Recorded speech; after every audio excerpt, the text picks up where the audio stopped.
Hello everyone, this is the Akash Sharma here. आप सभी का हार्दिक स्वागत है मेरे इस YouTube channel Akash the sky music education पर। तो जल्दी से इस चैनल को सब्सक्राइब कीजिए और बेल आइकन को प्रेस कीजिए ताकि आपको सबसे पहले वीडियो मिले जहां हम चर्चा करेंगे म्यूजिक के विषय पर।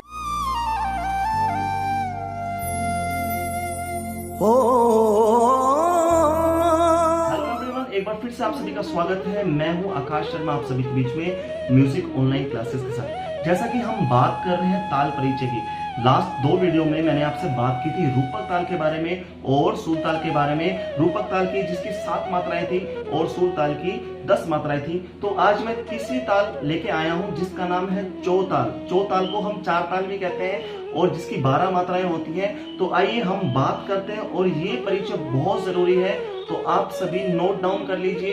एग्जाम में आने वाला क्वेश्चन है, तो अब बहुत इंपॉर्टेंट क्वेश्चन है। तो आइए मैं आपको ले चलता हूं डायरेक्टली चौताल की तरफ। अब हम बात करेंगे इस 4 ताल की कि इसको लिखना कैसे है, कैसे हम इन 12 मात्राओं को कितने विभाग में बांटेंगे, किस तरह से बांटेंगे, किस तरह से इसके बोल होंगे। और आप जब इस वीडियो को देखेंगे तो आपको बहुत अच्छे से समझ में आएगा। साथ साथ आपको इसको फिर नोटबुक में लिख लेना बच्चों। तो बच्चों अब हम बात करेंगे इसकी हमको टेबल कैसे बनानी है, इसको हम कैसे लिखेंगे, इन 12 मात्राओं को कैसे लिखना है। ये वही पैटर्न है जैसा कि हमने सूल ताल में किया था। इसमें 12 मात्राएं आप देख सकते हैं, 1 2 3 4 5 6 7 8 9 10 11 12। ये एक ही पेज पर नहीं आ रहा था, तो इसलिए हम ऐसे भी लिख सकते हैं। ये एक पैटर्न है, इससे गलत नहीं होगा। तो हमने 6 ऊपर लिख दी, 6 नीचे लिख दिए और इनके विभाग बना दिए हैं। हर विभाग में 2 मात्राएं होती हैं। 1 2 3 4 5 6 विभाग है और मात्राएं कितनी है हमारी 12।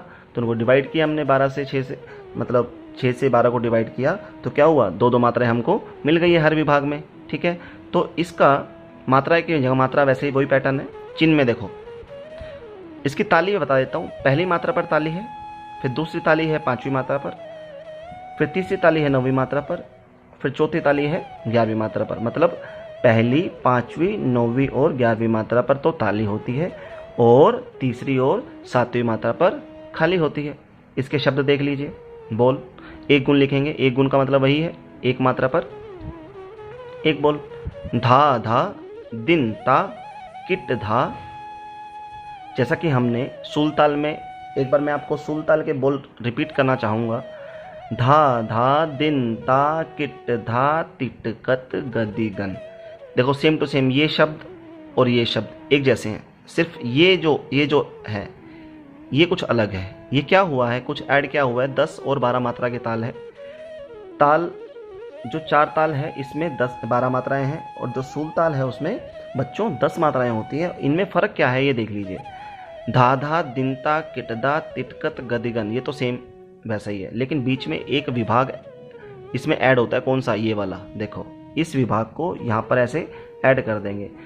धा धा दिनता किटधा, किटधा के बाद फिर से एक बार ये दिनता रिपीट हो जाएगा और तिटकत गदिगन एज इट इज जैसा आपको सूल ताल में बताया गया था वैसा ही है। और इसकी ताली खाली थोड़ी चेंज हो जाती है। उसमें तीसरी और 9वीं मात्रा पर खाली थी, इसमें तीसरी और 7वीं मात्रा पर खाली है। और तीसरी और 7वीं मात्रा पर 0 0 लिखने से क्या होगा, पैटर्न हमारे पास सामने आ जाएगा कि काटा 2 3 4, पहली दूसरी तीसरी चौथी जो ताली है, पहली 5वीं 9वीं और 11वीं पर, और खाली पहली और दूसरी खाली किस पे है, तीसरी और 7वीं पे। तो बेटा ये आपका एक गुण है और इस एक गुण को अब आप दुगुन में कैसे लिखेंगे, जैसा कि मैंने आपको बताया था। दुगुन लिखेंगे, इसके नीचे यहाँ दुगुन लिखेंगे हम। जैसे यहाँ पर मैं लिख देता हूँ, एक एग्जाम्पल दे देता हूँ आपको लिखकर। दुगुन ऐसे लिखेंगे। अब दुगुन के बाद हमको क्या करना है कि दुगुन में मैंने आपको बताया था कि एक मात्रा और बोल कितने होने चाहिए, 2। तो धा धा यहाँ आ जाएगा, देखते रहिए जो मैं पेन से कर रहा हूँ। धा धा यहाँ जाएगा, फिर दिनता यहाँ जाएगा, फिर किट धा। किट को ऐसा ही लिखना है, किट को ऐसा ही लिखना है, फिर धा को ऐसा लिखना है और सबको पूरे को ऐसे हम बंद कर देंगे। किट धा, फिर दिनता आ जाएगा 4 पर, फिर तिट कत आ जाएगा 5 पर, ऐसे लिखना है तिट और कत लिखकर फिर पूरे को बंद करना है। फिर गदिगन आ जाएगा 6 पर। तो जैसा ऊपर आएगा वैसा ही नीचे आ जाएगा, क्योंकि रिपीट करना है डबल। तो धा धा दिनता किट दा दिनता तिटकत गदिगन, ये एक गुण है। दुगुन में धा धा दिनता किट धा दिनता तिटकत गदिगन। धा धा दिनता, किटधा, दिनता, तिटकत, गदिगन। ये हमारा एक गुण और दुगुन, तीन गुण अगर कोई पूछता है तो तिगुन में भी आपको उसमें 3-3 मात्राएं ऐड हो जाएगी, 4 गुण में 4-4 बोल ऐड हो जाएंगे। ठीक है बच्चों। तो मेरे प्यारे बच्चों, अब हम बात करेंगे चार ताल के परिचय की। परिचय में हम अक्सर क्या बताते हैं, उसकी ताली खाली, उसके विभाग, उसकी मात्राएं, वो ताल कैसे यूज़ की जाती है, कहाँ यूज़ की जाती है, मतलब उस ताल के बारे में हमें डिटेल देनी होती है। तो आधी डिटेल तो हमें जब हम टेबल बनाते हैं तभी वहाँ से मिल जाती है, जैसे उसकी मात्राएं हैं, विभाग हैं, उसकी ताली खाली हैं। बच्चों, जैसा कि शुरुआत में ही मैंने बता दिया था, इस ताल में 12 मात्राएं और 2-2 मात्राओं के 6 विभाग होते हैं। जैसा कि 12 मात्राएं मैंने लिखी थी और उनको 2-2 मात्राओं के हिसाब से 6 विभाग में बांट दिया था। 4 विभाग भरी ताली के तथा 2 विभाग खाली के होते हैं। तो इसमें मैं बता देता हूँ आपको, 2 विभाग ऐसे हैं जो खाली के हैं और 4 विभाग ऐसे हैं जो ताली के होते हैं। इस ताल की पहली मात्रा पर सम अर्थात पहली ताली आती है। तीसरी व सातवीं मात्राओं पर खाली दर्शाया जाता है।